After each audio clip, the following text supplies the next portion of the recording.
tyres were just overheating like crazy, whereas in this, I'm finding it much more difficult to actually get the tyres up. Yeah.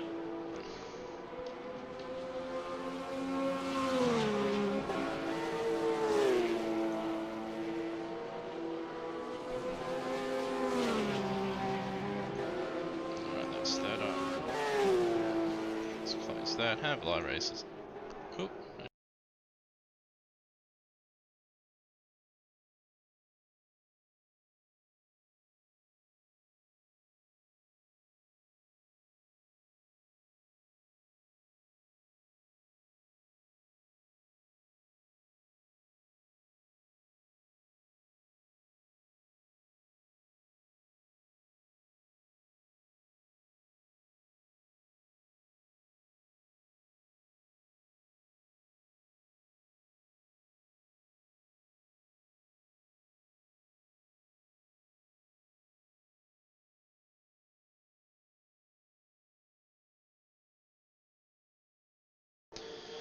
Alright, good evening and welcome to round 2 of the Antara Boxer Cup by Automobilist Australia here from Road Atlanta, and of course joined in the commentary box by Floodman. How's it going, my friend?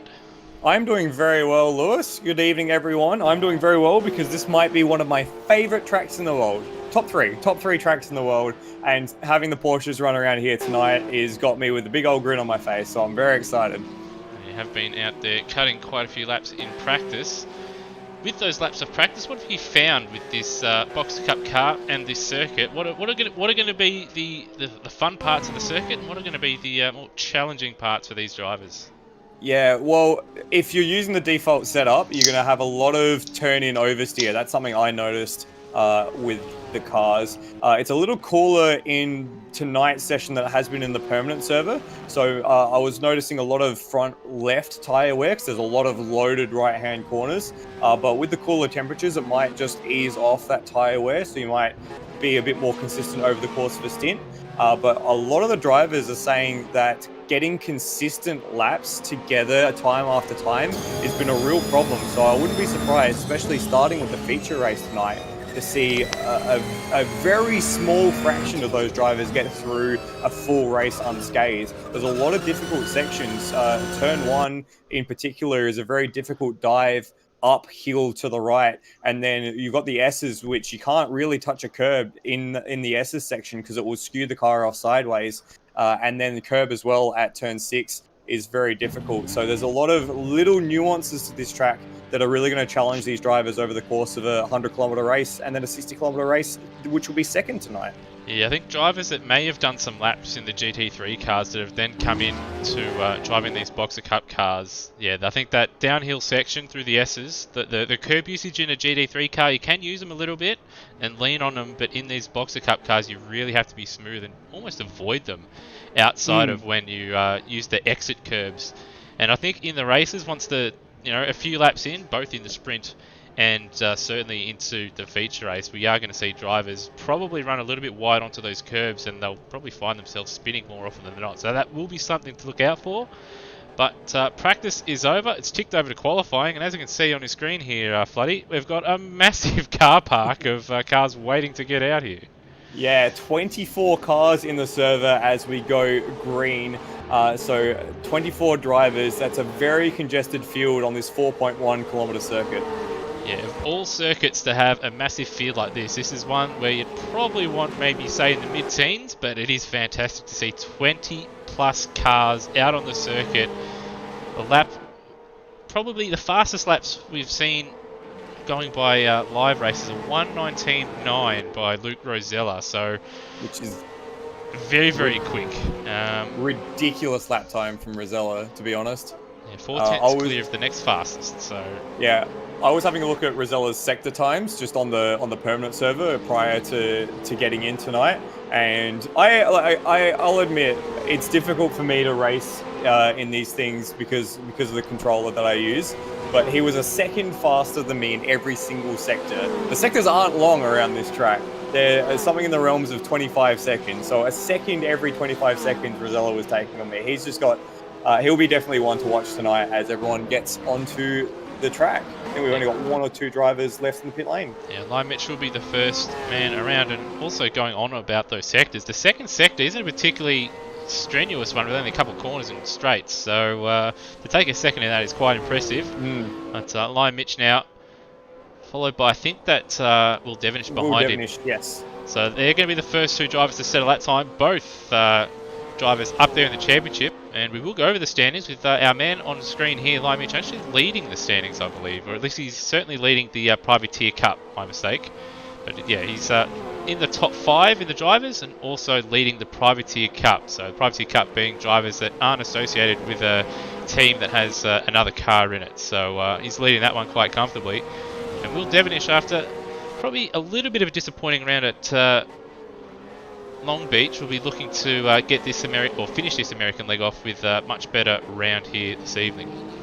Yeah, he will be the major challenger to Luke Rosella, it looks like, with Hans Brunswick in the mix as well. They are the top 3 in the championship at the moment, but Luke, with 2 podiums at the first round in Long Beach, has a clear championship lead of 15 points. Let's see how much he can stretch that advantage tonight if he can. Yeah, so here we go. Looking on this lap just visually, it looks like Lime Mitch has actually lost a little bit of time to Will Devonish now. I think Lime Mitch was a latecomer in the server, so that means he'll probably take a little bit of time to get up to speed, but I do expect him to find a bit of time as the night goes on. So 22-1 for him, Devonish straight to the top with a 20.7. But looking at the times as well, got Rosella's purple in the first sector with Hans Brunswick, who has gone P2, but he actually did have slightly better first and second sectors, so he's just lost a bit of time there in the third. And both he and Foley throwing their cars into the fence in disgust there. Yeah, I think they may be looking for a little bit more as Rosella comes across the line and immediately goes to the top. So already 0.4 of a second for Rosella at the top of the field.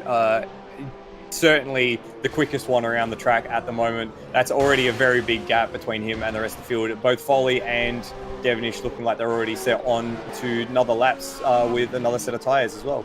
Yeah, so Foley actually didn't throw his car off in disgust. It actually looks like Whitmore had gone around at turn 1 there, and okay. A couple of cars there were blindsided, so both Hans and Foley there caught out. But there it is. Rosella did say he's going to be one to look out for with a 19.9 in the practice service, straight to the top. Devonish on this lap about 0.2 away from his personal best. He'll be hoping to find a little bit extra here in the final sector, but it's going to be pretty difficult to claw that time back. Yeah, it was very interesting, again, looking at the practice times, that Rosella seemed to have something over everyone as Will gets a big drift on down the main straight and goes straight into the garage after improving his time to a 20.72. So a small improvement, but an improvement nonetheless. Rosella seemed to have something over everyone in the first sector by something to the tunes of 0.3 of a second. And if you look at the sector splits, that is where the main gap is at the moment. But still a few people on track. Hans is just about to gear up for his second run at it. Tim Redmond is up on his personal best to the tune of a 10th coming through the chicane. So he's got Cracker just ahead of him. So hopefully that doesn't affect his lap too much. He's going to have to get out of it. They've made contact. He still made up time, did Redmond, but and he didn't want to get out of it. That's why he made contact with Cracker there. But yeah, just a bit awkward at the point where he'd caught Cracker there. Burko's having a really good run though there at the moment in P4, so he's got a bit of pace in that thing and looking to bounce back from probably a little bit of an underwhelming round from him in round 1. So good effort from him at the moment in P4. Yeah, not quite a full set of representative times in at the moment. A lot of people still in the 24s, 25s, haven't really wound up to find that absolute lap pace just quite yet, as Hans has just started his second run on in this qualifying session. And he's going through turn 1 now. He's just going to come up to some traffic that's coming out of the pit lane. Cracker does well to avoid him there. That might have just played at the mind of Hans as he bounds over the turn 3 curb and then down the hill into the S's. Great job from everyone to jump out of the way because it's a very complicated section there. There's only really one line. And if you get compromised in the wrong spot as Hans hits the curb on the entry to turn 5, he's got to slide on the exit. Around. Yeah, just overusing the circuit there. And he did looked like he clipped the curb a little bit on the inside as well, which did unsettle him. And looks like Will's now jumped up to No, he was always P2, my mistake. But someone has moved around there to sort of throw me out just a little bit. Greg Tara has jumped up into the top 5. Yeah, that'll be it. So Tara, nice job. And he actually did that lap on the second time lap, I believe, as well. So... And that actually doesn't surprise me too much. With the track temperature being a bit lower than what people have been experiencing in the main server, it might take just a little while for especially that front left and the rear tires to really get into the right temperature range if you're using the same tire pressures. So maybe a second lap to sort of get the brain in gear and get the tires in the right ballpark is the right strategy if you're looking for a good lap tonight. Yep, that is true. Did have a look in the temperature range, and yeah, air temperature quite low. Last time I saw in the practice server it was, I think, at 13 or 14 degrees, which is quite low. So track temp is low, and it will take these guys around this track, yeah, a couple laps to bring those tyres up to at least the right pressure. Temperature, they're probably not quite going to get in the ideal range. We've got Fallout 0.4 of a second on his personal best in the middle sector, so he's looking to improve as Will Devenish goes up to improves his time. He's right behind Rosella. We'll just stick with Foley for now. He's very sideways in the final corner. Lost a bit of time there, so only P8 for now. He hasn't had too much track time of late, which is a bit of a shame because he's one of the quicker drivers here at AMSOZ, but still hanging in there with his experience and just overall pace to still be there in P8, which is a good effort. Definitely. I was umming and ahhing in the background over Will Devenish as he came across the line to He's up again. Yeah, we'll jump over to Will now as he's 3/10 up to the first sector mark. So he's finally found what he was missing in that first sector. Gets a very nice run out of turn 7 there, now down the long straight that takes you from the very top of the circuit back down to the chicane. See the top speed here as he comes up to the second sector mark, and he's going to be just inside, actually half a second up on his PB as he comes down into the chicane. Very nice use of the curbs there. Stays in third gear, which is always a challenge. And you come up over the rise and dive into the final corner. It's been a very good lap from Will. Looking at a 19 here, if he can get it right. A big slide, big slide. He's still got the 19, but he did lose a bit of time though with that rotation. But still a very, very nice lap. And he's thrown down the gauntlet now to Luke Rosella, who has started another flying lap. Points for style there for Will as well. That's the fastest time we've seen tonight and over the course of the weekend as well, as Rosella comes through the first sector. He's up as well. 0.004 of a second up to the first sector mark. It's very, very tight at the top. Oh, big slide though. The first of the double right-handers in the middle sector, so it is going to cost him a little bit. There's a little bit of track there. Oh, sorry, there is a little bit of traffic further down the road. Should catch them, but just keep an eye on that. It's like maybe Will Devenish or Foley just warming their tyres in front there as well. So how much time did he lose in that middle sector? He did lose a couple of tenths there, but he still is within striking range, and we did see Devenish make a slide at that final corner.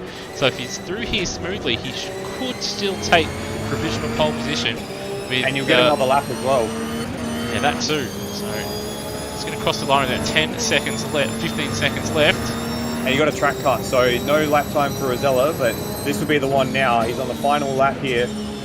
It goes down to 4th, coming up the hill as Lion Mitch is very out of shape ahead of him. That could compromise his lap as he comes up to the top of turn 3. And I think it might be too much now. I think he's gotten out of it just a little bit, but he's still continuing. All that big curve strike there is going to compromise his run through the first sector. Yeah, and he's given it away. He's had to give it away. I think Rosella has reason to be a bit ticked off there, unfortunately. Lion Mitch, who's still on a lap himself, of course, who's now thrown it away, unfortunately, did get in the way, which gives Will Devenish, at this stage, provisional pole position for the first race this evening. It wasn't looking that way in practice. It's looking like Rosella might just have a couple tenths on the field, but a very, very fine lap from Devenish, which even got a little bit of time left in it. So there's only a couple of drivers left to complete their laps as time remains. We've got Tara on a lap. He's just crossed the line. Couldn't quite improve. Bagastino also there, just completing his lap. Got Bolger as well in P9. Make that P5. So he found just almost 2 tenths, so just under 2 tenths, and he moved up 4 spots. So that midfield, as you can see, very, very tight. And as we saw in the last round, Floody, that midfield very, very tightly packed together. Yeah, and of course, as the last runner comes across the line, Wayne Spencer, I think that's the full field through.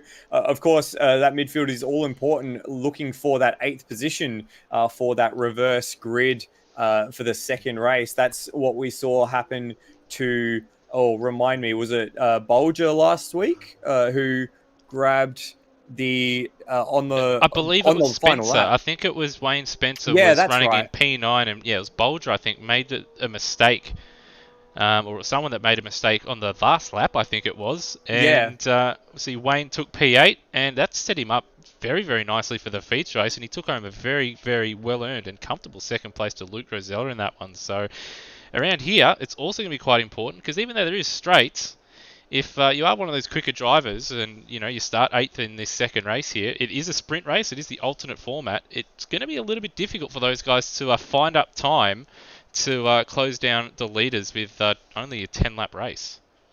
And on top of that as well, there isn't really that many opportunities to pass at this circuit. The entire first sector is basically one line. You might be able to throw a move if you get an absolutely astonishing run into turn one, but that's still a very high speed corner. You basically need to have it done before the turn in point. But the real passing opportunity is into the chicane at turn 10, and to get that one, you really need to set it up out of the turn 8 at the other end of the circuit. So it's very difficult to pass here, but that doesn't mean that we should see a reduction in action. I think with this many cars and this sort of track, it's going to be an action-packed evening for sure. Well, I think if anything, making it more difficult to pass is going to bring about a little bit of extra urgency from the drivers, especially in that second race, to trying to get a move done.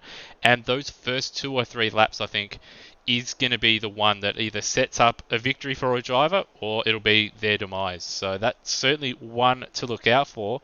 But with qualifying done and dusted, gives us just a little bit of time to go over the championship standings after round one. As you can see on your screen, Luke Rosella leading the championship. He wasn't registered to race, but there's a last-minute fill-in for Liam Spencer, who couldn't quite make it. He's here again 2 weeks in a row, and as we saw in the first round, Floody, he's looking like he's going to be the man to beat this season if he races every single round. Yeah, he's definitely looking to now after a strong performance at Long Beach. He's got a 15-point gap over Will Devonish, and then it's very tight. Will Devonish and Hans tied on the same points. That doesn't quite seem right. I think there might be a little bit of a mistake there, but we'll press on. Lime Mitch and then Wayne Spencer as well on the same points. And then there is a little bit of a gap down to the mid pack, which is very hotly contested with the likes of Brendan Foley, Noah Taro, Dwayne Davies, Steve Bolger, Tim Redmond, and then just off the top 10, Darren Kemp, Daniel Cox, Ujit Mishra, all around the same amount of points. So yeah, a bit of a gap at the top at this early stage, but certainly expect Will to come roaring back if he gets even half a sniff. Yeah, it's certainly going to be a very, very intriguing first race, this one. But also just looking at that mid-pack. So Foley, we do expect to probably pick up some points and be a little bit closer towards, obviously, Wayne Spencer and Lime Mitch. Spencer obviously didn't have the greatest qualifying session, but if he can, again, just hang in there and pick up that 8th place finish in race 1, he could find himself again in a good position in the second race. I do expect, as I said, Foley to pick up some extra points. Redmond is another quick one that didn't have an ideal start to his season, and the same with Steve Bolger. Did see him jump up to P5 in the end of qualifying. Daniel Cox as well, expect him to sort of break away in that midfield range. We've got Burko qualified fairly well in this one as well. And also Greg Tara didn't have the greatest of rounds, as well as Brendan Ross. So that midfield very, very tightly packed together, and should be an interesting watch. But we also do have the Privateer Cup, which I did bring up in qualifying there. So that's with drivers that don't have a teammate, they're not in a team. And Lime Mitch, as you can see, 20 points clear of Noah Taro, with then Redmond, Cox, Mishra, McDonald, and Greg Tara all very closely packed together. Yeah, the let's not forget as well something that I did forget just moments ago, that the feature race actually earns more points than the sprint race. So it is important with the feature race first tonight that those with a good qualifying position are able to convert it into a good race finish. And so for the likes of Hans and Ross, who have maybe championship aspirations to maybe break out of that mid pack, they're going to be the ones to hopefully capitalize on a good qualifying tonight. Let's see who else has had a really good qualifying tonight. Steve Bolger in fifth place is quite a good start for him. And we did mention Greg Turra, currently sitting seventh on the privateer points, but well down the overall points. Qualifying in the top six, top seven rather, for the feature race to start us off tonight is going to be a good chance for him to rake in some very important points. Yeah, I was speaking with Hans just over the last couple of days, and he said he's going to concentrate massively on the feature races because they do pay out those extra points. Obviously, we do have an endurance, or mini endurance, could say, about 50 minutes, hour long later on the year at Imola, which is going to be important. But yeah, the key to most race, or to a decent championship run, whether it's to win it or to give yourself a nice respectable position, is going to be the feature races, and then just being nice and consistent in the sprint races with hopefully not too many DNFs or poor runs in the in the teens or down in the 20s there. But also we'll have a quick look at the team points as well. Obviously Spencer Racing with Luke Rosilla and Wayne Spencer leading the team's championship with 94 points. W&W Racing with Will Devonish and Brenton Foley second, with Akuri Brunswick right there with them on 79 points. Turmo Engineering on 76. FCR Motorsport on 76 with SYB Racing. I can't pronounce the name on YouTube, otherwise hashtag demonetized. And Wild Frog there with Bagasino and Manuel Centino there in 7th place. Yeah, so the teams championships as well, as almost as close, in fact, just as close as the main championship at the moment. And we'll see those split off hopefully throughout the season. So that way we'll see maybe some of the top teams spread themselves away from the rest of the field. While we've got a chance, as warm-up comes to an end, we'll just say hello to those watching in the live chat. Mike Coulston, Nathan Higginson, Brendan Walsh, and Brendan Ross. That can't be right. Rossi's racing. Oh, well. Is the warm-up, so... and plus, he's still waiting on that song that you may have promised. Oh well, so. if you weren't lucky enough to listen to us along while we were in the practice session, there were quite a few sing-alongs. So maybe one of them will make an appearance tonight. For those who missed the memo last week during an interruption in the GT3 sprint series, there was a request to sing a song, but we'll hold on that until the time is right, ladies and gentlemen. I reckon it should just happen at some point during the broadcast tonight, maybe after the race. If Rossi makes the podium, give him some extra motivation, throw it back on him.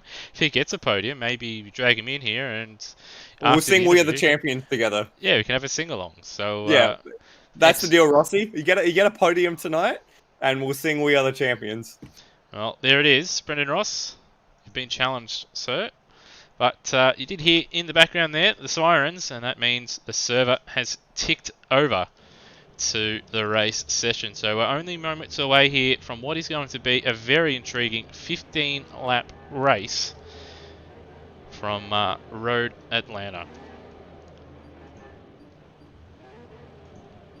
So yeah, an inverse format to what we had last week. Tonight, the feature race leads us off 100 kilometers for the feature race, followed by a 60-kilometer sprint race, with the top eight finishes from the feature race reversed for the sprint race. Interestingly, that's a third of the field tonight. So you got to make sure that you're in that top third, as Will Devonish leads us away from pole position. And as you can see, the field snaking around that final corner. Those guys starting towards further back, they will roll on the start. So it's going to be a little bit awkward for those guys. But that's why you try and aim to qualify in the front, or at least in the midfield. But Will Devonish will start us from pole position in this one. Fuddy, why don't you run us through the rest of the field for race one? So Will took pole right at the very end there, and then Luke Rosella in the Spencer Racing Domino's car, number 18, will go from second. Hans Brunswick from third place, and then it is Brendan Ross from fourth. Steve Bolger in the Turbo Engineering Mobile 1 car out of fifth place, and Steve Burko in sixth. Steve and Steve sharing a row. Greg Turra in seventh place in the DNF Racing number 22, and then Tim Redmond in the Redmond Racing number 43 car. Lime Mitch and Dwayne Davies occupy row 5 of the grid, and that is your top 10. Brendan Foley just outside the top 10 in 11th, and then it is Wayne Spencer. So row 6, a perfect splitting image of row 1 between the Spencer and W&W Racing entries. Termo is in 13th, in number 51, and then it is Daniel Cox in the number 94 car. Noah Tara, running as a privateer this series, is out of 15th tonight, and then Wayne Spencer, also a privateer, in the Grove Hire number 4 car. Darren Kemp out of 17th, and then Lachlan Locke in 18th. Avenger Ben still running the guest car. He will have his own livery for the next round of the series, so keep that in mind as we come down the back straight. And then it's Bagacino in 20th. Glenn Miles will start in 21st. Cracker out of 22nd. Ujit Mishra out of 23rd. And the tail of the field, starting from the pit lane tonight for the first race, will be Rhodey down in 24th position. So that is your 24 car field for round 2 of the Boxer Cup, AMS Boxer Cup, presented by Antara Motorsports. Yep. Did I get that right? Did I get any of that right? Not quite, but the Antara Boxer Cup by AMSOZ. But you can take a break. That was quite a mouthful there, and it is going to be an action-packed race. So, Floody, take a sip, take a breath, and let's just prepare ourselves. What's going to be a chaotic feature race here from Roadland. As you can see, the field forming up and rounding that. I guess you could say it is a fairly famous final corner in motorsport, certainly in America. And this is going to be a very intriguing run to turn 1 and certainly down the hill on this first lap here. Yeah, it's going to be pretty scary as well for those with championship aspirations. Last thing you want is to be taken out as the field. It's a poor start from Will. Poor start from Will, and in fact, you got a hit from Hans behind. We've got a car off. That's miles off in the background there, but Rosella is in the lead, and Brendan Ross has had a good start, and he is up into second place. Looks like Lime Mitch was wide there on the exit. The field now starting to stream down the hill. So Will, a very poor start, down from first to third. Brendan Ross jumped up 2 to second as the field snakes its way through the S's and up towards turn 5. So far, without too much further incident, there was a spin at the tail of the field. Otherwise, most people have gotten away fine, and we snaked through to the end of the first sector. Luke Rosella already with almost a second over his second place man, Brendan Ross. Also got Wayne Spencer's jumped up a number of spots. He did make a move on Dwayne Davies there coming into the right-hander. I think it was turn 7 there.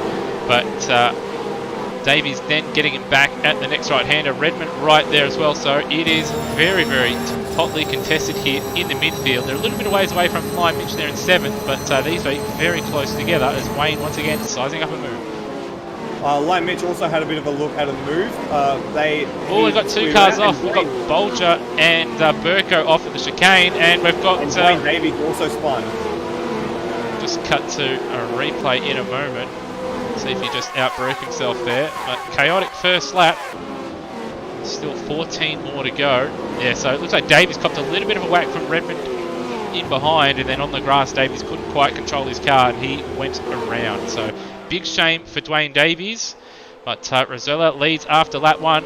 Brendan Ross, a perfect start from him, sees him now sitting in second place. Yeah, very nervous first lap from everyone. On the cold tyres, under pressure, cars are very nervous, and you can see that with the way that people were battling and fighting their way through. At the moment, yeah, Luke Rosella has streamed away at the front. He's got a very comfortable gap over Brendan Ross, and then it's Will Devonish.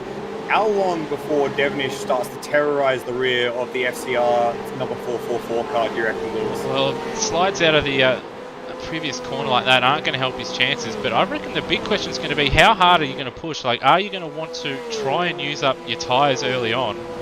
Or are you going to try and conserve so you at least have a little bit of meat on your tyres towards the end of the race? I know it's only 15 laps, but these cars and these tyres, they're not quite as kind to their tyres as other series. I know we brought it up quite a bit at Long Beach, but Long Beach isn't quite as demanding on the tyres as is Road Atlanta. As you can see, that final corner and turn 1 in particular, very, very hard on the left side tyres. So we will see. But at the moment, Devonish not really troubling the back of Brendan Ross. And in fact, Ross looking quite comfortable there in second, even though it was about half a second slow on that last lap to Rosella. Yeah, well, Devonish had a big squirrely moment through turn 1 coming back up the hill, and that's dropped him more into the clutches of Hans Brunswick than it has taken him towards the tail of Luke Rosella. And again, another big moment coming down the hill. He's not looking very settled for Will at the moment, maybe a bit It's very, very wide, and Hans has got a good run as well coming out of that corner, so we may see Hans try and move. He's having a look, showing the nose, but braking zone isn't quite long enough. Another lock-up for Devonish, so he is struggling at this stage, and yeah, 1.4 behind Ross at the moment, and certainly not looking as quick as what he was in qualifying. So perhaps either maybe the tyres taking a little bit long to get up to pressure, or maybe he's just overdriving it just a little bit. Yeah, or maybe the setup isn't quite to his liking at the moment, as he's looking a little vulnerable to Hans. Hans has got a great run out of that previous corner. A dive down the hill, not quite close enough to make a dive, but Devonish locks up the inside and has to cut the corner. He's going to be very vulnerable this time around as they come over the top of the hill. Not quite enough room for Hans to dive down the inside into the final corner there, but it's certainly looking less stable for Will at the moment compared to those around him. Certainly seems the case. There is a directive out for drivers as well. The final corner, you cannot go side by side through the final corner unless it's the final lap. So that's why you did see, I think, Hans just back off a little bit. We did see also Will run wide. We did see after his fantastic qualifying lap, that he did obviously run wide and have a spin. I think he may be a little bit cautious, or he's going to have to be a little bit more cautious of that, because he did run wide again there. And if he starts doing that on worn tyres, he might find himself spinning like he did at the end of that lap. Yeah, certainly the pendulum effect in the Porsches are very, very apparent. And so once the rear starts to escape away, you can't really catch it as easily as you can some other cars. You kind of have to just let it coast out and hope for the best. So if you're counter steering in these cars, you're already in trouble, and the last corner is certainly the last place where you want that to happen. A little bit further back was taking a look. Got Wayne Spencer. He's had a great start. He's up to P6, up 6 spots, and he's got a recovering Burko right behind him. But it looks like there might be a little bit of a train starting to form, with Redmond starting to close up the back, as well as Tara, Bolger, and Cox a little bit further away as well. So nice little battle pack going to start to form here for P6, and we've still got a good 10 laps to go. I think we've lost Brenton Foley, or Brenton Foley's had a problem because he's been very slow. Yeah, down the back straight. I wonder if he's. Oh, there's been a big crash at the final at the chicane. I think it was Ujit Mishra and someone else. I didn't quite catch who. There's been a bit of a kerfuffle there, and Ujit's had a spin on the racing line, and someone else has gone off to avoid him, and Ujit's had another spin into the final corner. Avenger Ben went off on his own behind him. Looks like he just lost on a braking, and Mishra also just made a mistake through the chicane. So a couple incidents, but they were both neither of them were related to each other. As once again, as a cut to Avenger Ben having a spin there at turn 1, looks like his rear tyre's a little bit cooked at the moment. Also had Noah Turra down 3 spots as well, so he's another one that's had a poor start in this one. Yeah, not the best time to be having tyre problems already. Only 5 laps into the race, as I've got eyes on Devonish and Hans. This time Hans much further up into the chicane.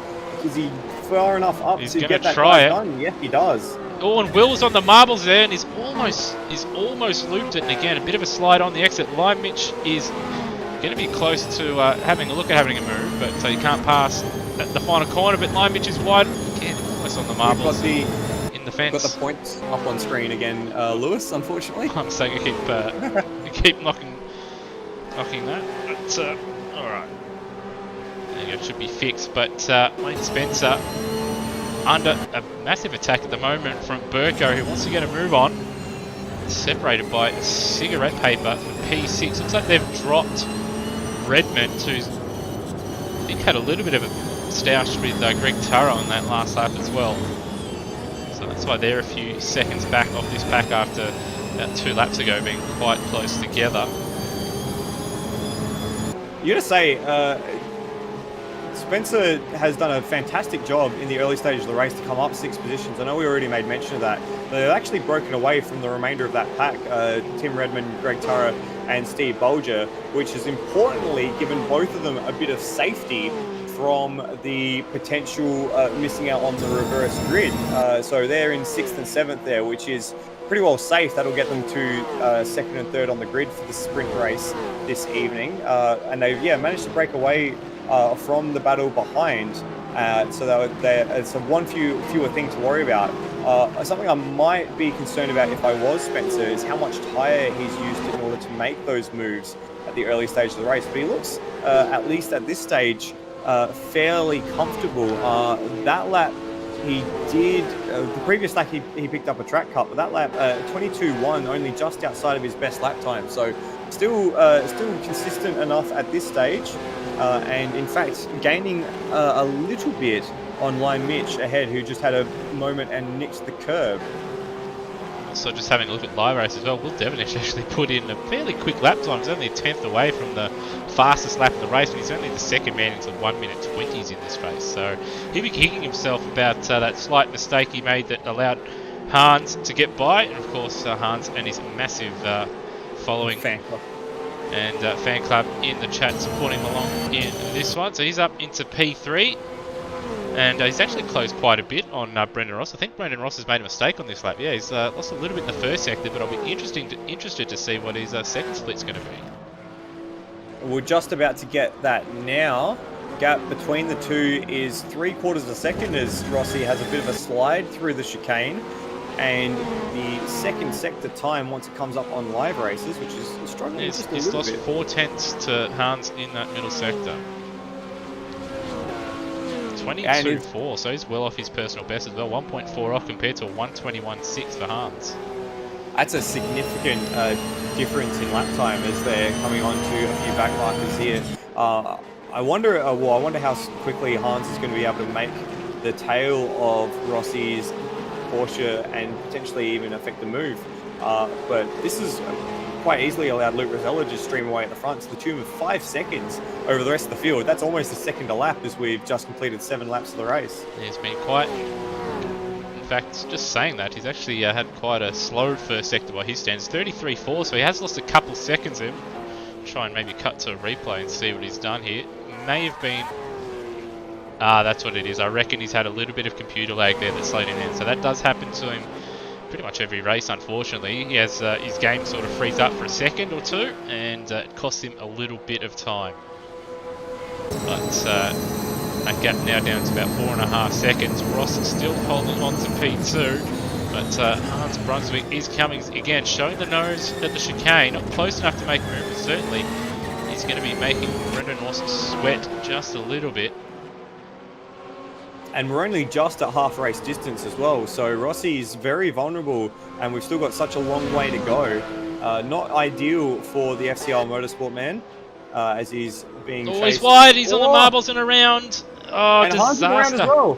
Both of them have gone around and made contact with the wall for Hans. That's allowed Will Devonish straight into second, Lime Mitch now into third. And then this battle between the two, Spencer and Burko, has managed to get through on Rossi as well. They've gone right out behind Hans. So it's now Hans in fourth, Wayne Spencer, Steve Burko, Tim Redmond, Steve Bolger in eighth, and then Brendan Ross returning to the track in the S's, now down in 10th place. Yeah, massive mistakes from both drivers. It would have been almost perfect for Hans. Would have been comfortably in second place, but now down to fourth place, and he'll have to work hard to catch up to the back of Lime Mitch, who's not easy to pass. He'll also have to work to stay in front of Wayne Spencer, who's trying to hold off Steve Burko as well. But also, those spins are going to massively hurt those rear tyres, which in these cars are very sensitive. Yeah, and he's going to be nursing it for the rest of this lap is Hans and Rossi as well for that matter. You really have to take the load off for the next few corners to let the tyres cool down. Otherwise, they're just going to be unusable. So Hans again very wide on entry and swoops back across the corner to try and keep that position. Looks like the tyres have equalised a little bit now, but that's certainly he'd be kicking himself for that mistake after just forcing Rossi into the mistake ahead of him. Yeah, it may have just been one of those moments where you just follow someone off in sympathy, or you're slightly distracted by the car in front making a mistake, but you're not quite concentrating yourself, and you're making off and moving yourself, which is unfortunately what Hans has done there. He's still in a decent position, but he was in a much better position just a lap and a half ago. We've got a yellow flag just up the road from this group Adventure now. Adventure Ben is around. And Burko's actually got quite a run on Spencer coming down towards turn 6. This time around, gets the nose in and gets the move done. But Wayne's not one to lie down. He's going to try and send it back up the inside, but Burko around the outside. He's able to get on the power just that little bit early, and he should have a good run all the way down to the chicane. Spencer will have the slipstream, although these cars don't have a massive one compared to other GT cars. But it's been enough for Wayne to get alongside. They're going to go side by side into the braking zone. They almost touch, so they both hit the anchors.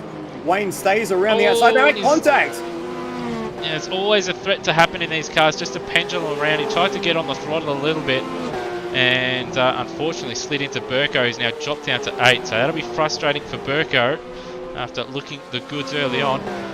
He's looking good for Bolger, who is starting to recover after starting in P5. He didn't have an ideal start to this one, but where he started, it's only a couple seconds up the road now compared to where it was just a few laps ago. And just behind that group, you can see Brendan Ross has made the move back on Greg Turra, so he's up into 9th, only one spot away from getting that all-important 8th place and a shot straight to the front of the second race this evening. But Wayne Spencer is looking still vulnerable now to Tim Redmond as they go down towards turn 6. It's the opposite maneuver for him this time. He's gone to the inside, Tim around the outside. Wayne just nicks the curb, and in the background you can see Steve Bolger has done the same thing and nicked the curb on the inside, unsettled the car and spun him around. So he's dropped now down to 10th, and he's stuck there. He's waiting for the field to go by. So big problems for Bolger. He's actually come out back behind his teammate down in 11th position. Yeah, just used too much of that curb and unsettled the rear, and yeah, he's going to rejoin in 12th. Might even lose 12th to Dwayne Davies, who's just exited the corner as well. But yeah, that elevates Daniel Cox, Turmo, Greg Turra, and Brendan Ross's Burko has a massive moment coming out of the chicane. We have had Tim Redmond get by at the chicane as well. As we cut to a replay, he did get by Wayne Spencer in the end there. And Spencer has not quite given it away, but Redmond still maintains position going back up the hill. That was basically the inverse maneuver from Redmond to what Spencer and Burko did the lap before. So this time Spencer was on the outside of the second part of the chicane, and Redmond was in the correct position to make the most of it. They got through without any contact, so Spencer learned his lesson from the lap prior and managed to get through without affecting each other's race too much. As Brendan Ross has had a spin coming out of the S's this time, and yeah, it's collected the wall quite hard. So he's dropped down the order again, down to 10th. Oh yeah, he's hit it on the right-hand side there coming down and had a little bit of a pirouette, and he smartly accelerated and just drove it onto the grass because Greg Turra and Daniel Cox had nowhere to go there. So smart driving from Ross to get out of the way, but a bit of a disaster because he was in the ideal 8th position there for the second race. So he's going to have to get a move on here in the final 3 laps if he wants to get 8th place back, which of course in the second race will be first on the grid. So the top 8 in the first race, regardless of which format, does start on pole position, which is currently held by Greg Turra. And Turra's had a bit of a nice anonymous race. We haven't really said too much about him. He's kind of been the benefactor of a lot of malarkey going on ahead of him with... let's have a list. Steve Burko getting involved in something. Wayne Spencer, Brendan Ross getting involved in a few things. Steve Bolger having a spin. So he's been the benefactor of 4 or 5 mistakes from those ahead. And yeah, now sits in that all-important 8th place. He's got about 3.5 seconds to Daniel Cox as well. So if he doesn't make a mistake, as Lion Mitch does, just as bring up mistake. And Lion Mitch coming under attack from Hans for the final podium spot. But yeah, Tara comfortably 3 seconds ahead of Cox, although he has just lost half a second in that last sector there. And it's about he's also about 5 seconds away from Wayne Spencer, who looks like he redressed that earlier collision he had with Burko. As Hans has a look up the inside of the chicane, decides against it as Benjamin picks up a drive-through penalty for, I'm going to have to assume, track cuts, and if it's not that, it would be speeding in the pits. Now these guys would be on some all-worn tyres, a 23.6 for Mitch and a 23.1 from Hans. Yeah, so not the fastest lap times out there. Will Devonish at 22.2. Oh, I'm not Brendan sure what Ross, you're... a penalty. Oh, okay. That's very interesting. Poor work unlucky for Brendan Ross. That's going to drop him out of any chance of getting that 8th place. Just cut into a replay, almost ran, is sizing up a move, and almost ran into the back of Cox, who then went around, and then Rossi went around after that. So massive shame as Rossi now comes through to serve his drive-through. Got Brenton Foley, may benefit from that, as he's now coming through the final corner. It's a topsy-turvy one for the FCR team, that is for sure. And Bolger also move ahead of Daniel Cox due to his spin. Turmo now out of all this has moved up to 9th place. He's hoping for another spin and to start from pole from next race. Next race. Unfortunately, you just cut away from the battle between Hans and Lion Mitch as everything started to kick off. In fact, Lion Mitch is actually going to try and make the return move after getting it all squirrely through the S's and having to shoot across the grass. So he gave that position to Hans as they came out of turn 5, and now just tried to get it back as they start the final lap of this race. So that's the closest battle for the major positions. But at the moment, Luke Rosella has a 13-second lead at the head of the field as he comes onto a little bit of traffic in the Spencer Racing number 18 car. He's had a flawless race so far. Fingers crossed. Let's not put the mocker on him yet. And he has looked the business as he comes out of turn 8 onto the back straight. Yeah, has not been headed so far in this one. Been very, very consistent. And, well, we've only seen him really at the start and right now. Got Devonish there after a poor start as Benjamin has a go at rejoining the track there. But he's moved his way back up to second. Got Hans Brunswick and Lion Mitch still battling out there, coming through a bit of traffic in front of them at the moment towards the end of this race. And Tim Redmond's had a good recovery as well. But we cut to our race leader coming through the final corner. He's got the miles just in front of him, but it won't matter, as Rosella will take a comfortable victory here in the feature race in the Antara Boxer Cup. Flawless victory, it has to be said, Floody. And Will Devonish will should come home in P2 after a bit of an up and down race from him. Yeah, Devonish unable to capitalise on his pole position. The battle for third will look like will go to Hans Brunswick at the very end, ahead of Lion Mitch. And Tim Redmond will come across in 5th place. Steve Burko home in 6th, just ahead of Wayne Spencer. And then that all-important 8th place. The pole man for the next race this evening will be Greg Turra. Nice, calm race from him, sits him in 8th. Turmo comes across the line 9th. And then Daniel Cox will finish in 10th place. And he's up 4 spots, but he could have been up a little bit further. We did see a little spin towards the end of the race. Davies home in 11th. Bolger will be a little bit disappointed with that one, down 7 spots after qualifying in 5th. He'll finish 12th. Brendan Ross running in 2nd for a large portion of that race, and then that late drive-through penalty pretty much summed up his race, really. Bit of a shame, but he'll be hoping to have a little bit of a fight back in the sprint race and rectify a race 1. Foley, not one of his memorable races, that's for sure, down in 14th place. Noah Turra is about to cross the line. He's got Rody just in front of him.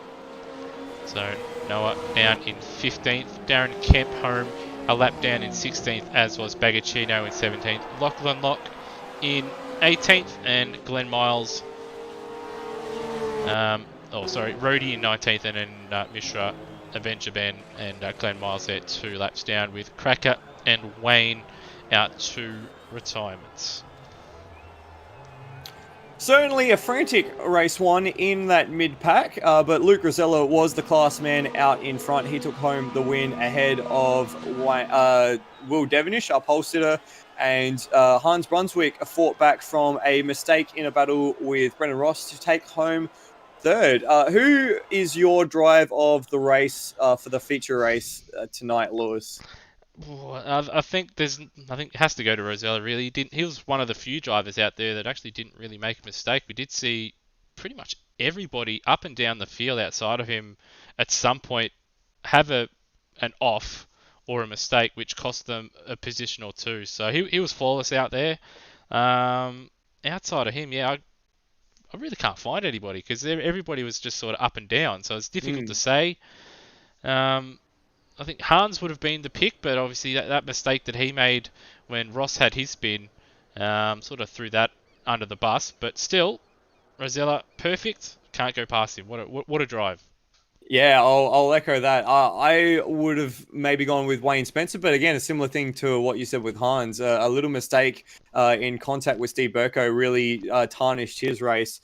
We've actually got our race winner in the booth with us. Luke, fantastic race from you. Got the jump from the start and basically were untouchable to the finish. Yeah, congratulations. Yeah, thanks, mate. I think Will got quite a bad start, so it allowed me to just power onto turn 1 in front of everyone else. And yeah, just from there, just stick to the game plan, pump out some consistent laps, and yeah, didn't have a lot of fronts left towards the end, but really happy to get another win in the Boxer Cup. Yeah, easily just untouchable for that race. Starting tonight's second race, the sprint race from 8th place, you're going to be seeing a bit more aggression from you in the second race? Yeah, well, it's the circuit. It's quite hard to overtake, and it's only 10 laps, so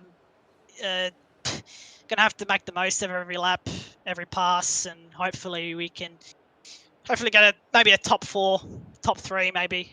But I'm enjoying. It's better to get the first win in the first race, because it gives you more points than the sprint race. So I'm really happy about that. So awesome, congratulations and best of luck for the second race. Thanks, mate. And just quickly before we head on to the second race of the evening, we do have Hans in the booth as well. Hans, in the end, third place for you, but you could have possibly taken second. Just take us through that little moment between you and Rossi. I'll take you from the start of the race, actually. I had a good jump, but then there was Will Devonish was in the way. I don't know what happened to him, actually, so he probably mucked up the start. But that sort of ruined my run, and, I mean, fourth wasn't bad. And then I got past Will, and I was looking to get past Rossi. Tried to hold it through there, and he slid, and I was just like, I should probably go a bit more narrow, and probably asking a bit too much of the car, and I ended up spinning. So, I mean, everyone sort of made a mistake with the exception of Luke. I reckon Luke's driven a fantastic race, but I reckon I was good enough for second. Not good enough for the win, but good enough for second, surely. But I did a good job of throwing it away. Well, third is still a very respectable result. You got that in a close battle at the end with Lime Mitch. You're going to have to fight your way through from 6th in the sprint race tonight. You're going to have the blinkers on. Try my best. We'll see how it goes. Awesome. Congratulations on your third place and best of luck for the second race. Hey, thanks, boys. So there was our race winner and our third place. Unfortunately, we didn't quite grab... I will try and grab Will, actually, so just bear with me a moment. So... I'll drag him down, so he may say something if because he's not expecting it. So just bear with me. Apologies in advance if Will was in the middle of losing it.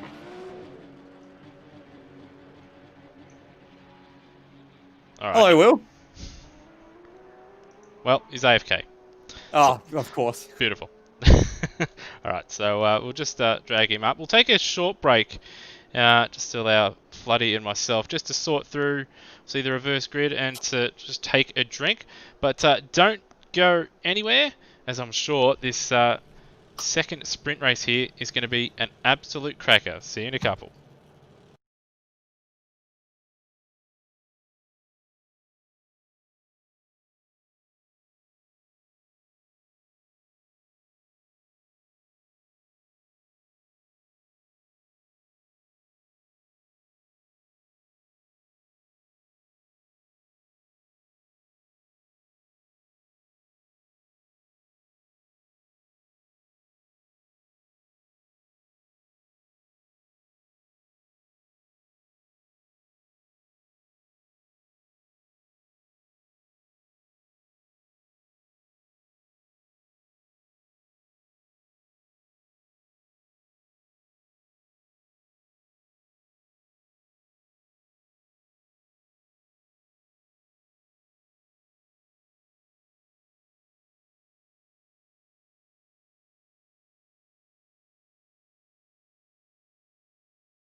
Alrighty, and welcome back to round 2 of the the Antara Boxer Cup by Automobilista Australia. And Floody, 5 minutes away, nice little warm-up session, and I believe we've got a couple little segments coming up in this short little 5 minutes here. Yeah, well, we've gone hunting for someone to volunteer an onboard lap for us tonight. So Luke Rosella, our first race winner, is going to take us on board. But while he gets himself set and around to start a lap, I guess I'll tell you a little bit about this place, Road Atlanta, because it is one of my favorite racetracks in the world. I think top 5 of my favorite racetracks in the world is Road Atlanta, and it's been around for actually quite a while. It was built in the late 60s. It held its first race in 1970, won by Vic Elford in a Chaparral J2. He won pole position, and then Tony Dean in a Porsche 908 won the first Can-Am event there. And it's a beautiful little track nestled in Hall County in Brazelton, Georgia. This track was bought by, I think, Don Panos in the mid-90s. and he used this track as the basis for one of the marquee events of the American Le Mans series, which was the Petite Le Mans, so a 10-hour race, or I think it was. I can't remember how what the distance is, because it used to be a distance dictated event. And then they moved it to 10 hours, which is what the race length is now for the IMSA Championships, the traditional season finisher for the IMSA Championship. And I have a group of friends that go there every single year and hang out at the chicane. So I was planning to actually get over there this year for that festivities, but unfortunately I wasn't able to, thanks to the current situation. But we're right on board with Luke Rosella now as he comes across the start-finish line. I'll share a bit about why this is my favorite track in the world, one of my favorite tracks. And part of it is this first corner, this terrifyingly uphill right-hander that takes you from the start-finish straight. Then you jink over to this blind left-hander and then over the curb on the right. And you see Rosella, heavy wheel work as we go through the S's, back down the hill, one line through here, and then up to turn 5, quite possibly my favorite corner in the world. Nick the curb on the inside, run all the curb on the outside and over the crest. So as Luke Rosella flashes the lights to Foley just ahead, that is the first sector. And then you've got these two very difficult right-hand corners. They don't look like much, but that first one there is quite bold. And then this second one is more than 90 degrees. So you're going to really find the late apex there to slingshot you down this long straight. That bridge there is actually very, very famous for an incident that happened in 1998 with a Porsche 911 GT1 car flipping onto the back straight. So you might have seen images of that as we dive down the hill into the turn 10 chicane. Very open here. You can use a lot of curb on both sides and then back over the hill, and then this final corner, diving down the hill, the front of the car gets very light, and then you tuck the front in as hard as you can, and that is a lap. Rosella's put in a respectable 121 there, so not quite his outright fastest, but still a very, very good lap. But this circuit has so much character, there's so much camber, elevation change. You can use the curbs in some parts, in other parts it'll spew you wide. It is just a beautiful circuit that holds one of the world's most iconic motor races in Petite Le Mans, and I think it's got a little bit of everything. But for me, turn 5 coming back up the hill out of the S's and that run into the chicane onto the front straight, they're two of the sections on this track that really make it very special, and one of the reasons why I love it so much. Yeah, it certainly is a fantastic little circuit. Turn 1, it all starts really, turn 1 sets the tone for what is going to be a roller coaster lap, where uphill, right-hander, and then you got the blind sort of turn 3, that right-hander, you got to really attack that curb, and from there you're just holding on as you run down the hill. A lot of fun corners with, you know, camber that help the car, and then you've got corners that are off camber as well. And then I think for me, this final corner that Rosella's coming up to, it is very, very tricky. You want to be really, really wide, like he is there, but sometimes if you're out by a couple mil, you are done because you're going to be in that fence. So it's really, really crucial that you get that turn-in point correctly. And it's just when you get a lap right around here, it feels really good. It's an exhilarating lap when you get it right.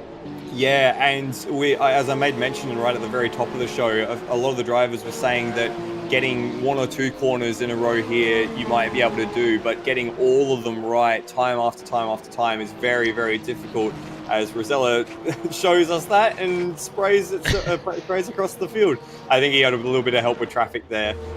Actually, right where Rosella is parked at the moment, it was the scene of quite a scary accident 1 or 2 years ago where a LMP2 car driven by, I think it was Olivier Pla, actually made the fence and actually launched itself over the fence and came to rest on the tire barrier right up against the catch fencing there. So this track has had quite a few iconic incidents as well. I made mention of the Porsche GT1 flipping on the back straight. That actually happened the year prior as well, with a BMW flipping coming onto coming out of turn 6 or turn 5 rather. And then I think not last year, but the year prior, Petite Le Mans. If you haven't seen too much IMSA action, definitely check that race out because the race was decided with 3 or 4 drivers in a battle for the lead on the last lap in the darkness. It was only finished up at the very, very end of the race. So iconic moments at this track, and quite an iconic track as well. Yeah, it certainly is. This is the first time I've raced it at Automobilista Australia, and it's a bit of a shame you haven't done it sooner. It certainly would have been fun in a couple GT series cars. I've raced it a little bit in iRacing. I've done it in Assetto Corsa as well. Have done multi-class IMSA race around here, and it is, if you're in a GT car of any sort, whether it be GTE or LM or a GT3 car, and you've got LMP style cars around it, it is quite nerve-wracking, especially as you're coming down the hill. There's not really many places for them to go, but they want to squeeze their way through and not lose too much time. Yeah, and that's definitely a function of what happens in the real world racing as well. We see a lot of incidents in the S's in Petit Le Mans with prototypes being a little impatient and amateur drivers in GT cars getting a little out of shape. As we gear up for the second race tonight, we're not doing a Petit Le Mans, we are doing a sprint race, 10 laps, 60 kilometers of racing, and with a mixed up first half of the grid, it's sure to be a frantic couple of minutes. So we're just getting the cars onto the grid now. I just had to restart the batch because there was a few people out of position. I wasn't looking at chat, so my mistake. There we go. Should be set now, so we'll be ticking it back over.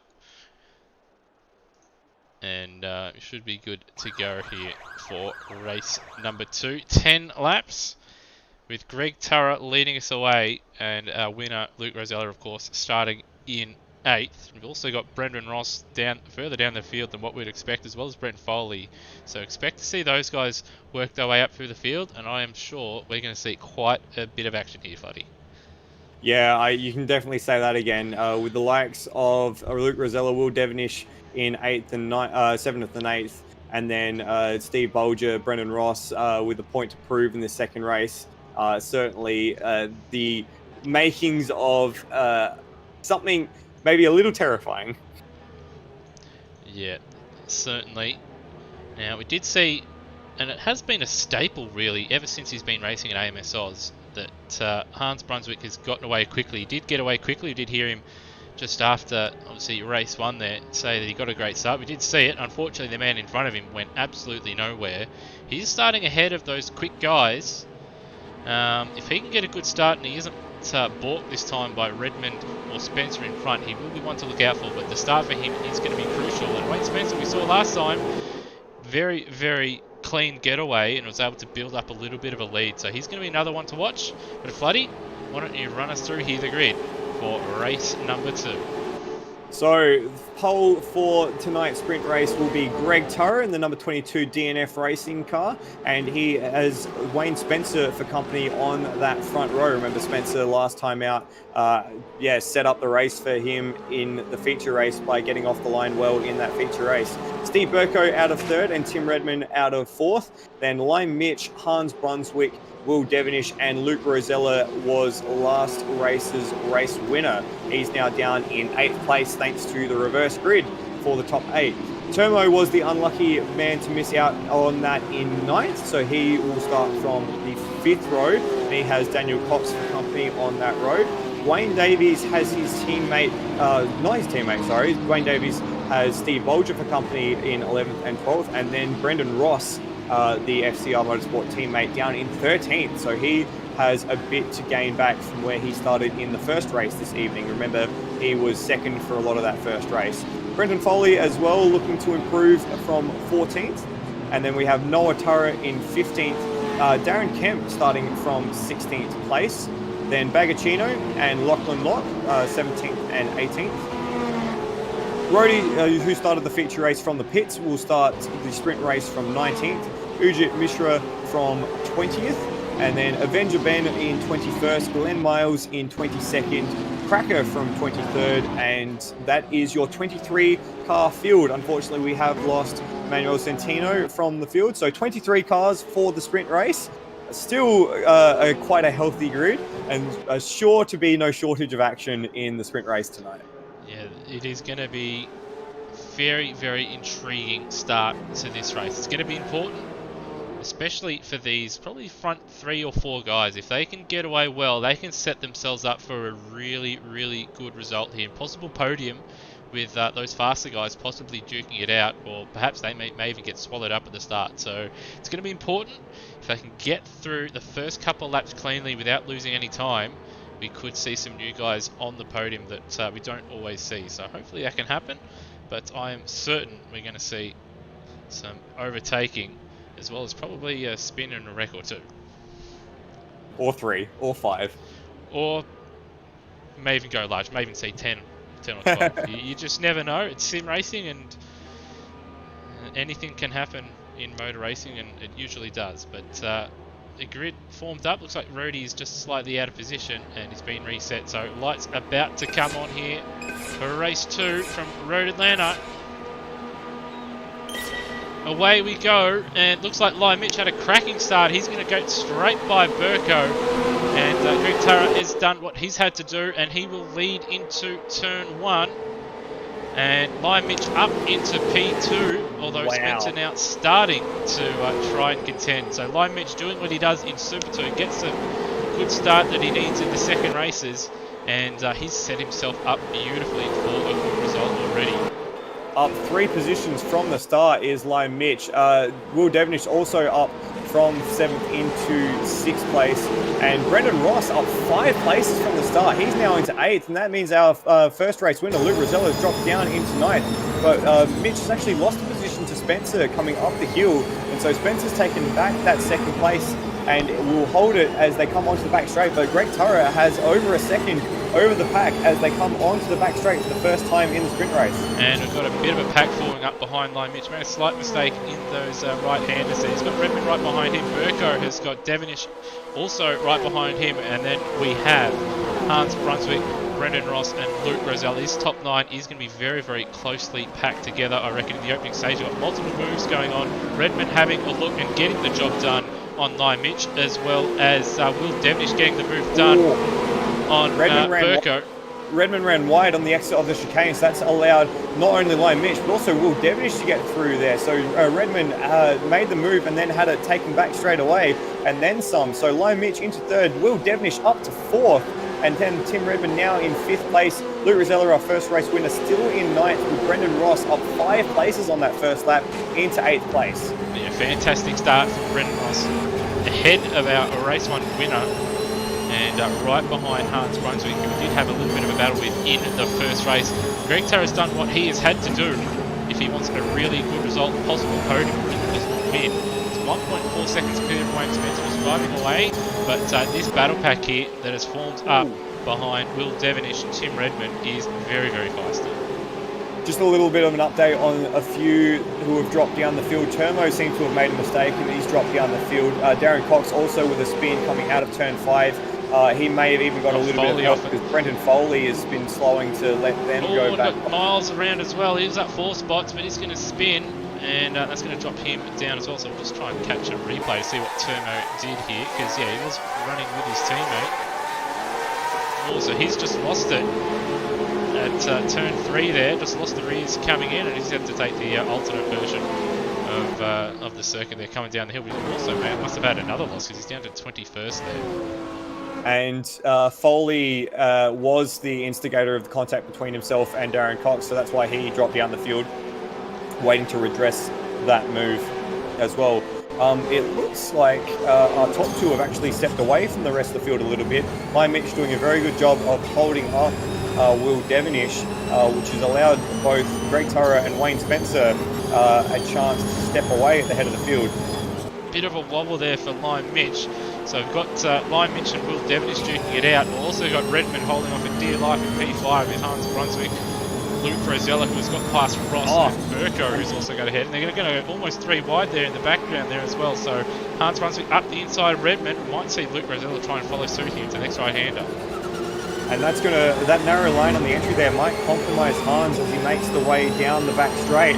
What it's going to do is actually going to invite Rosella, as you mentioned, to have a look at both of them. He looked duped out of the slipstream of Redmond, but he wasn't quite able to get the pace. There he goes again, straight into Hans' slipstream. He's going to be on the outside for turn 10, the chicane, and in the background, that's Ross and Burko in their own battle as well. But Rosella swoops around the outside of Redmond there to move into 6th place. And in the background, Ross didn't quite get it done on Burko, so they resume their battle. But that's and we've actually missed just a little bit further ahead. Devonish has gotten around line Mitch as well. Yeah, and Alita's off. Alita's gone off at the first corner. Oh, disaster for Tara. So we'll cut to a short replay to see what happened. We were having a look at the replay of Will Devonish getting by line Mitch. So yeah, mid corner, Greg Tara just losing the rear end. And he's had to go and do some lawn mowing, and that's dropped him well down. He's down in 7th now as he slowly makes his way through the snake. And he's got Brendan Ross right behind him as he just got by Steve Burko. So Wayne Spencer, he was in this position last time out in the second race, and he's in the lead. 1.5 seconds clear of Will Devonish, who's just got by Lai Mitch, who's now got Luke Rosella right behind him after, looks like Hans Brunswick's lost out to the young Rosella there.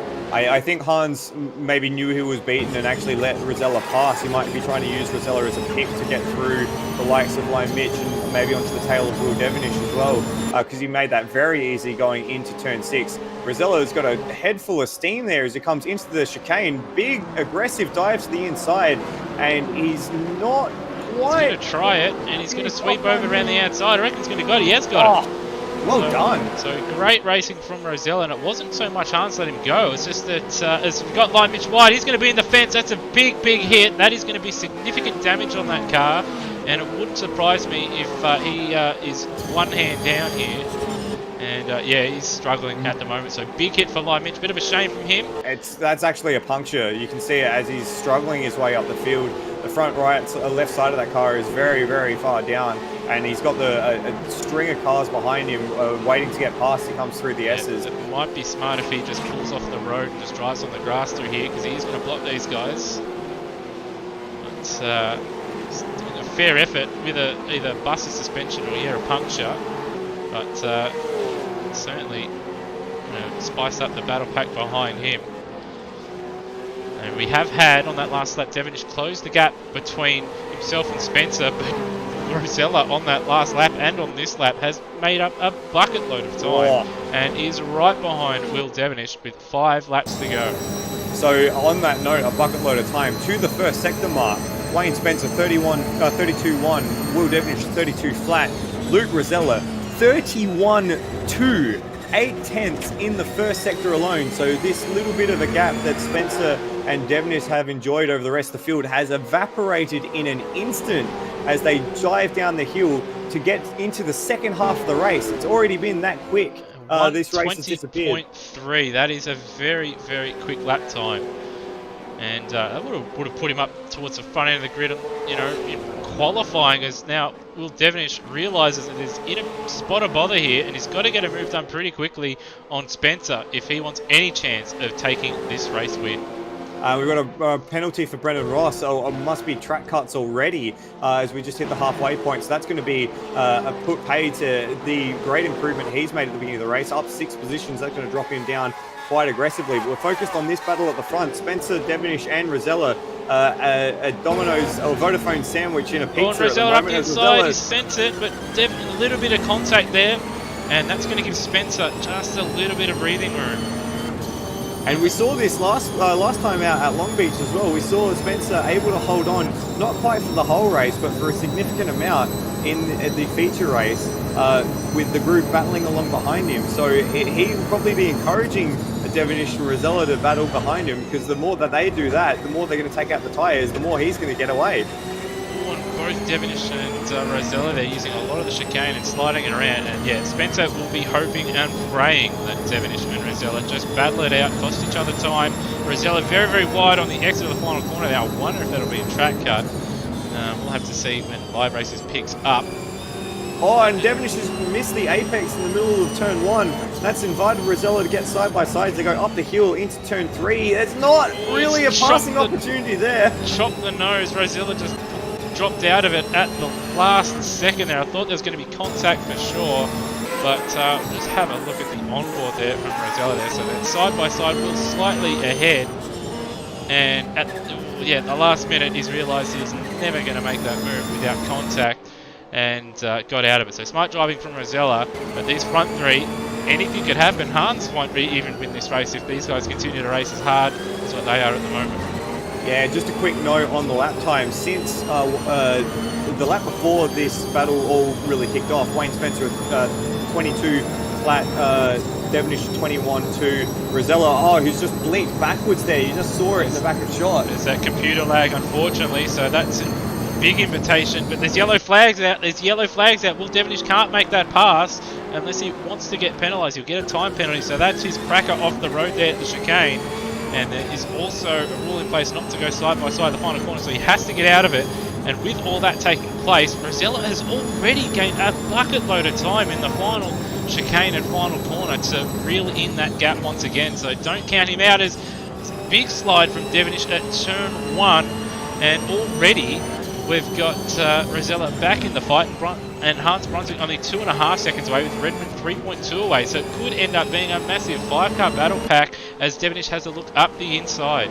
Yeah, Rosella didn't lose out anything in that previous lap. A 23-1 for the 2 leaders. Rosella only 23-6. So of all the laps to have that little lag moment, that's probably the best one it could have been, seeing as there was that yellow flag in the chicane. But this battle at the front could become a battle in 6. Oh, it's a big slide for Wayne. He's gone around. Oh, no. Unfortunately, he's just come in a little bit too hot. His rears have just given up the ghost. Rosella and Devonish side by side. Brunswick is right there as well, so don't count him or Redmond out of this one.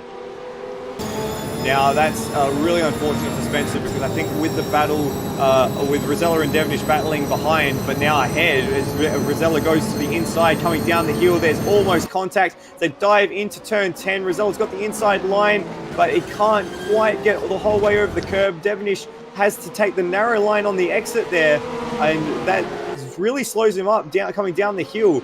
And again, the narrow line for the final corner. Rosella's got a great run here as they come onto the main straight. He's going to send it surely. He did have a great run through the final corner. Devonish going to have to give it up, but they are going to go side by side again. And this is the final lap, I believe. So this is lap 9. So we've got one more lap after this penultimate lap of the race. We've got a grand total of 100 seconds of racing left for tonight's action, and it's Will Devonish from Luke Rosella from Hans Brunswick at the head of the field, using all the curb, the exit of turn 5, and then almost into the barrier. Very close between those two. So Will do a good job through the S's, holding on, and a big slide for Rosella as well. Brunswick not too far away, but a little bit of a lock up there is going to cost him. A little slide on the exit of turn 7 there for Will. Luke didn't quite get the run that he needed to really put the pressure on, but with just over a lap left, it's going to be an absolutely frantic finish for this top 2. Wayne Spencer, just to update you, is rejoined in 6th, and that's where he stayed. Bolger in 7th. Uja Mishra up 12 places into 8th, so great run from him. But as we approach the final lap, all eyes are on this top 2 battle. Starting the final lap, here we go. Will Devonish versus Luke Rosella. One more lap remaining. And personal best for Devonish on that lap as well, a 20.9, so still a little bit in the tyres, and he's going to have to drive... Well, he's going to have to drive the tyres off this thing, I reckon, if he's going to claim a win here, because Rosella is on the hunt. And it looks like Redmond's made a slight mistake. He's dropped back, but as we see Rosella, he's all over the back of the Vodafone Boxer machine. And Rosella trying to set up. He's trying to set up a good exit, and he's got it. A bit of a slide for Devonish on the exit, but they're going to go side by side, and Devonish will have the inside. A great run for Rosella there, but unfortunately not quite the right place to move. They make contact on the middle of the corner there. Now this will be the important run out of this slow turn 7 down the back straight. And it looks like Will's actually got the gap that he needs. It's certainly not the best run from Rosella as we come down the back straight. It's too much of an air gap. It's 2 or 3 car lengths. That might be enough for Will as we come down the hill into the chicane. There's Luke Rosella shapes away to get a dive, but there's just too much airspace between them. You can pass at the final corner if he has a fantastic run through the chicane. He's trying everything. I don't think he's going to be close enough, so Devonish will hold on, barring mistake. We've got Hans off in the background there on the grass. He should just hold on, but Devonish comes home first in a classic, and then we have Rosella unable to take the victory, but put up a great fight. Hans taking a well-earned 3rd. Great result from Redmond in 4th. Tara, started from first. Still solid effort in P5. Spencer, he'll be kicking himself with that mistake there. I think it turned 6. And then we have Bolger in 7th. As he touched on earlier, Misha up 12 spots. He drove a fantastic race. Didn't catch him on the camera, unfortunately. But again, great effort to come up from 20th to finish in 8th. Antara in 9th. Lime Mitch coming home in 10th after that massive hit at the final corner. Burko, poor run from him, unfortunately down in 11th. Foley in 12th. Lachlan Locke in 13th. Nice effort from him. Then we have Darren Kemp in 14th. Brendan Ross in 15th after his drive through penalty, which is a bit of a shame. His teammate right behind him in 16th. They love their form finishes. And then we have Rody there, 17th. Bagasino in 18th. Termo in 19th, just ahead of Daniel Cox. Avenger Ben, he's about to cross the line in 21st. And we did have 2 retirements with Cracker and Glenn Miles.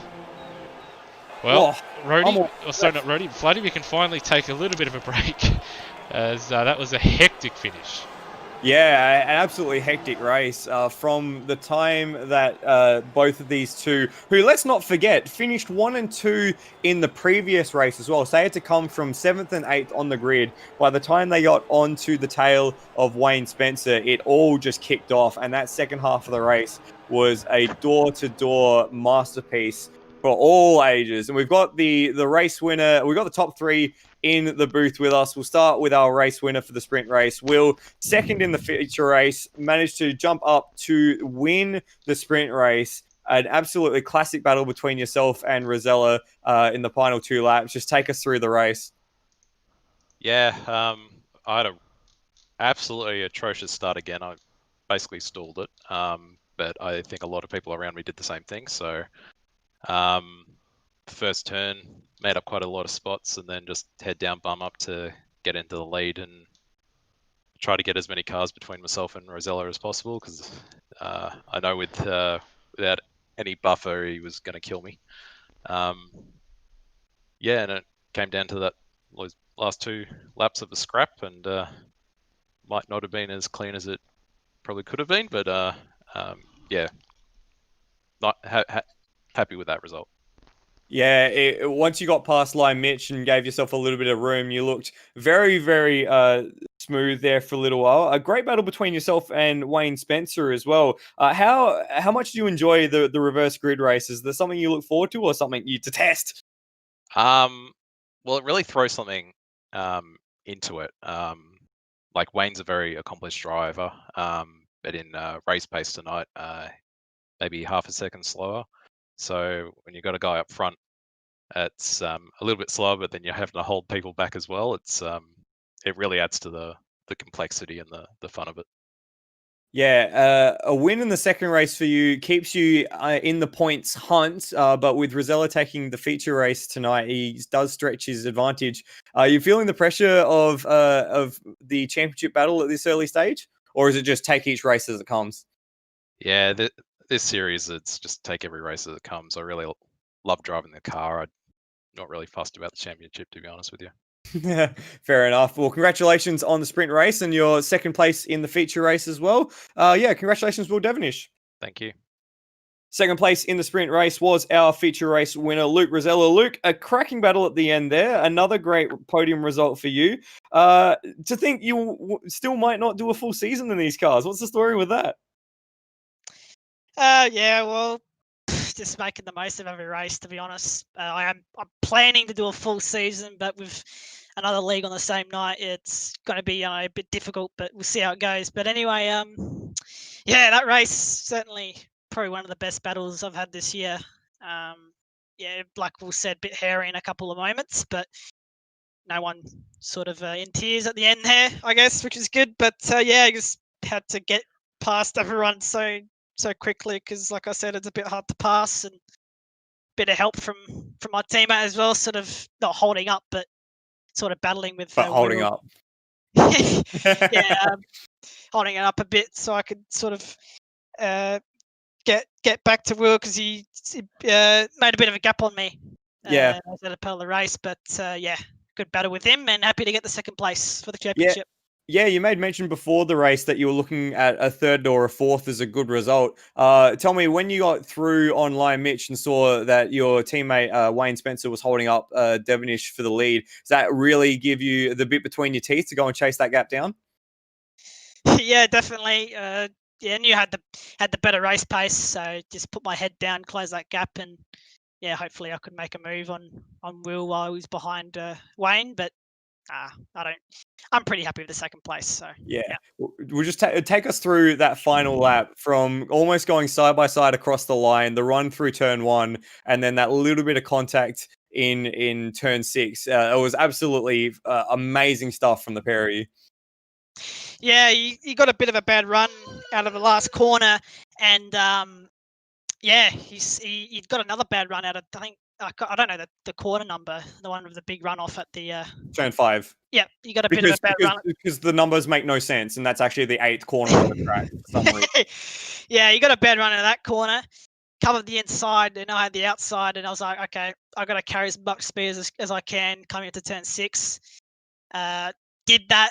He was still up the inside, bit of contact, so I got on the marbles actually in turn 7, and yeah, he just got the better run, and yeah, had a buffer to win the race. Yeah, unfortunate for you, but second place still a very, very good result. And with the feature race victory, you do extend your championship lead. So congratulations on a great night of racing, Luke Rosella. Thanks, mate. And third in both races tonight was Hans Brunswick. Hans, you had the best seat in the house the second half of the race. How was your view?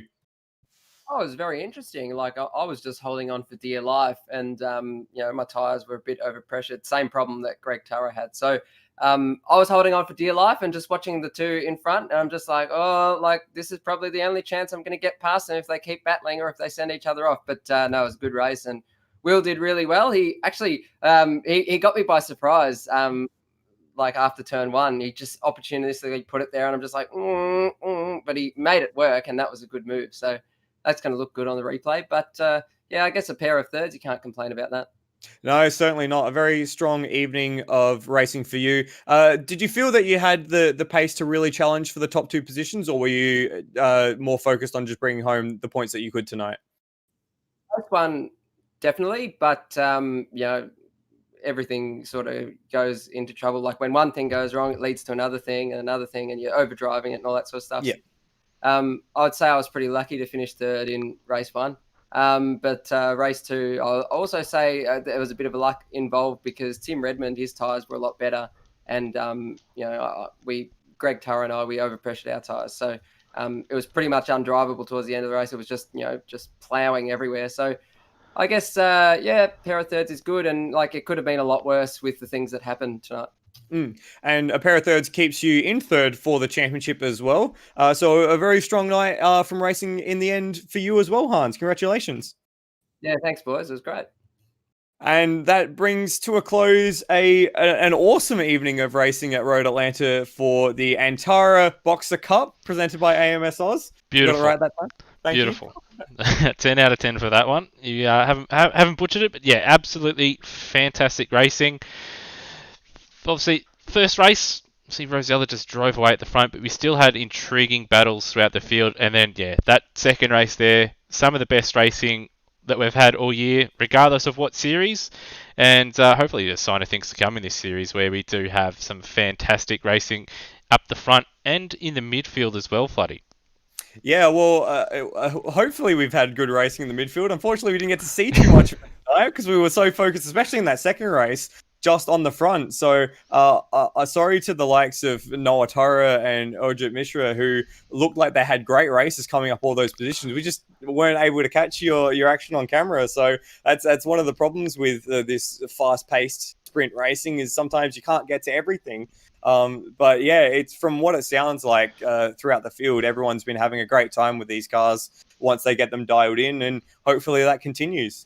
Yeah, certainly hope it does. And the next round is also a circuit that's never been run in Automobilista Australia before, in Autopolis in Japan. It'll be the short layout, and again, that's going to be a very, very interesting one with, as I said, not too many people have done laps around that circuit, so I assume there's going to be a fair amount of laps being cut by people on the practice server when that gets put up. Me included.